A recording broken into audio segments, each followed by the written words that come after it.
Chapter 22. Alec. I thought about her all the way to the arena.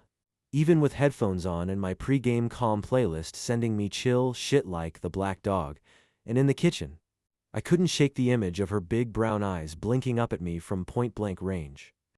This was going to be tougher than I thought. I mean, I could handle it, but fuck. As much as I didn't want to accept it, the truth was that there was still a part of me that saw her the way I'd always seen her.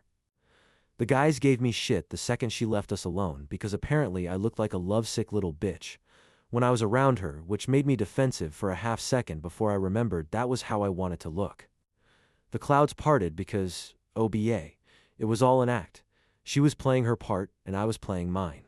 Boom, no worries. I swallowed down a few ibuprofen when I got to the locker room, then rubbed a shit ton of icy hot into my shoulder before suiting up. And then everything else disappeared. It didn't make sense, really, that when I wasn't playing hockey, I spent every waking minute stressing about it. The banners, the articles, the recognition, it all just reminded me that I was going to let down a lot of people if I wasn't the best. If I wasn't better than the best. I mean, Lel'd gotten a text from my agent already that afternoon, just checking in to see how things were going and to wish me luck for the game, and to remind me that a couple of scouts were going to be there. Forgetting was impossible, especially when there wasn't just my post-high school career and everything that came with it to worry about, but also Southview, like the town itself. The Packers had gone to the tournament more times than any other school in Minnesota, yet we'd never brought home the title. There was no championship banner hanging from the Doug's rafters, no championship trophy sitting on a glass shelf in one of the Doug's trophy cases. We'd made it to the finals last year, but lost to St. John's Academy and fucking Ben Worthington, so even though I scored a goal at the Stell Energy Center, it was the worst game of my life, because we'd come so damn close. To cried like a fucking baby afterwards, swear to God. And now it was my senior year and I was playing the best hockey of my life. It was cool that the entire town was insanely supportive, but it also felt like everyone was counting on me to finally make it happen, to lead the team to the historic thing that had never been done before. It kept me awake when my shoulder wasn't already keeping me awake, more nights than it didn't, but the second my skates connected with the ice, praise Jesus, all of that disappeared.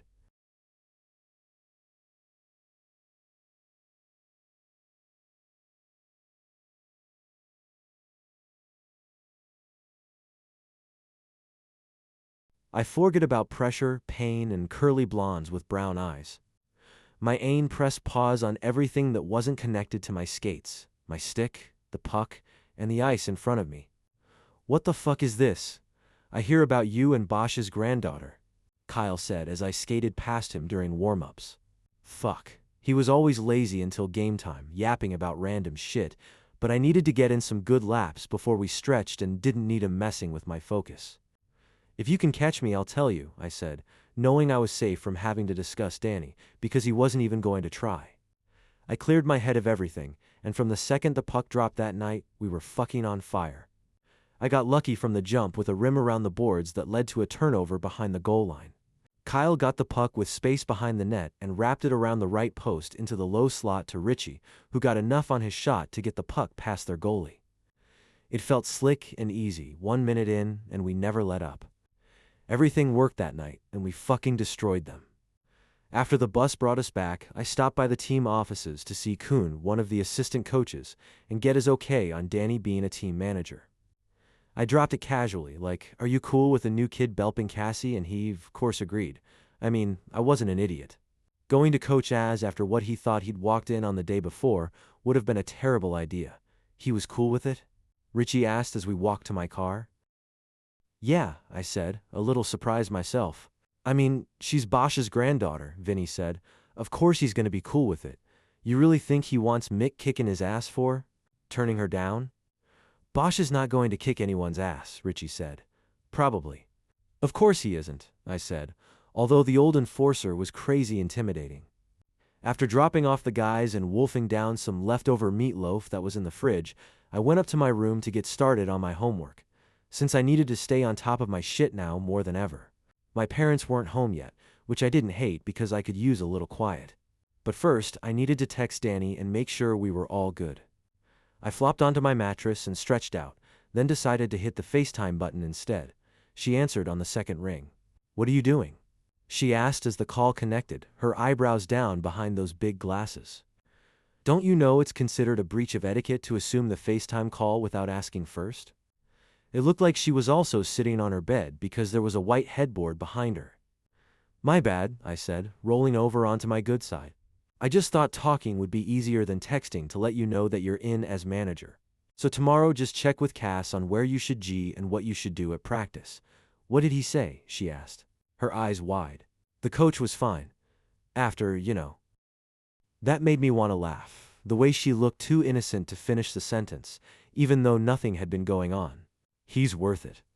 Oh, thank God, she said, parting a hand on her chest and looking so red that I almost felt guilty. So I'm officially one of the team managers? You are. I cleared my throat and said, hockey manager and my, not sure what to call you, person of interest? Sounds like I'm being investigated by the feds, she said. Love? Gross. I heard the slam of the door downstairs, so either my parents were home or my grandma was back with the twins. My boo, I suggested. She sighed, but I could tell she wanted to smile. How about the brilliant girl you're suddenly obsessed with? That doesn't sound right, I said, and then she did smile. You can't be brilliant and mistake Cromwell for Comball. Can I tell you a secret? She said with a shiny-like smirk. You knew it was Cromwell and just wanted to annoy Mick, I said. She coughed out a laugh, leaned a bit. What's it like so far, being with him? She shrugged. He don't really talk to me. He harks our random questions and statements when we happen to cross paths. Bertars. Pretty much is. What a game moo. Sorry, my dad said from the doorway, putting up a hand when he saw I was on the phone. I didn't know if she was ready for a public outing with our parents, but what the hell? Might as well start ruffling our family's feathers with the shock of this. I watched her face as I sat up and said to my dad, no, worries, it's Danny. She looked back at me and I saw her register who I was talking to. And then she tilted her head and gave me a little squint, like she knew exactly what I was doing. Dana girl, my dad said, gesturing for me to hold up the phone. He fucking loved her, so this was gonna be interesting. How's it going, kiddo? You like it so far? Is Al showing you everything you need to know about being a Packer? Well, she said, smiling in that way that told me she was up for the challenge. I actually thought he was avoiding me when I first got here, but suddenly he has become incredibly helpful. Has he now? My dad said. Also, John, what happened to your squishy little son? I mean, not that I'm complaining, she said, but he has definitely changed. That made my dad throw his head back and laugh, which was still my favorite sound. It was weird how tragedy could do that to you. My dad had been fine-ish for a long time now, but after everything, I still cherished his loud-as-hell laugh because we'd almost lost, my dad said. Yeah, he grew, and then suddenly he became less klutzy. Go figure asked, did he tell you that I'm going to be a hockey team manager? She said. Oh yeah, I thought you didn't know anything about hockey, he said, giving me a confused look. Oh, I don't, but it seems to me like when your boy wants something, he somehow manages to make it happen. Good Lord, she is good. She was dripping little bits of flirtation without blatantly saying that things might be progressing past friendship. So I guess I'm going to have to learn all about it now, she said. Till teach you, my dad said, which I knew he'd love. Come over any time and Till teach you everything you need to know. Yeah, I said. You should come over right now, Collins. Something about the way she looked embarrassed when I said that, the way her cheeks got a little bit pink, made me smile in spite of my exhaustion. Pretty sure you have studying to do, Bercheski, she said in a perfect tease. By the way, my mom said she was going somewhere called The Crow to celebrate her new job, and it's been hours and she still isn't back.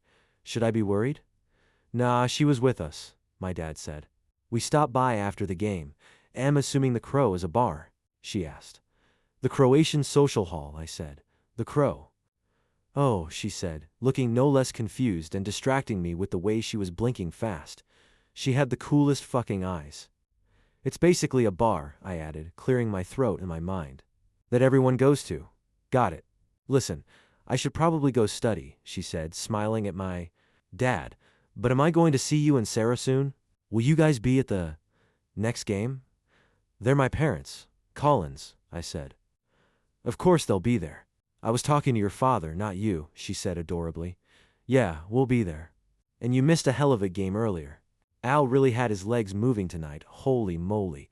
That made her eyes land on me as she smirked. He brought both of them, did he? My dad laughed again and went off, describing the game, completely oblivious to the fact that she had no idea what he was saying. She tilted her head and that smirk slid into a grin. So, you scored? My dad lost it, howling as he told Donnie she needed to get her ass over to the house soon so he could teach her about hockey. I will, I promise, she said. Al, are you picking me up for school on Monday? I hadn't been planning on it, we hadn't discussed it at all, and something about the way she was looking at me told me she knew that. Of course I am, I said, slowly shaking my head because she was a little shit. Till have him bring some deer sticks, my dad said. And some of Elle's. Cinnamon rolls, that would be great. See you then, Zeusy, she said with a big grin, and one laughed because she'd obviously tricked me. I'd made a deal with a harmless shy girl, not this mouthy version of classic Donnie. I love that kid, my dad said after the call was disconnected. So she's gonna be a manager, huh? Where the hell did this come from? Trolled him about the Harvard thing and he said, well, I'm glad you were able to help her. She's a good kid and it sounds like she went through some shit, so hopefully Southview's a great place for her to lead. What sort of shit? I asked. Besides the divorce. I think it was just typical mean girl stuff in junior high, he said. Asterisk. But it sounds like it left her a little on the skittish side. God, I'd love to slap whoever messed with Dana girl. She seems fine now, though. Yeah, I agreed, thinking that tracked with how suspicious she seemed of me and my friends. The doorbell rang at that moment and my dad gave me a look. Sounds like Grandma's here with the twins, so close your door if you expect to get any studying done. Good call, I said, and watched my dad wince as he turned to walk out of my room. He was so good at living through the pain that sometimes I forgot about the accident, which was insane because it had blown our world apart. But then little facial expressions like that reminded me of the call. They said the semi-T-boned your dad's truck. He'd had a ruptured spleen, internal bleeding, swelling on the brain, and those were just the things the doctors told us could kill him. He'd also had a broken back, broken femur, broken wrist, and 4 broken ribs, but those were almost cosmetic compared to the critical injuries. He'd been more smashed up than not. So the man who winced today was a walking miracle. He was also a walking reminder that Danny had disappeared. During the time I'd needed her the most, when my world fell apart. It was a sobering thought when I was still so fucking drunk on her damn smile.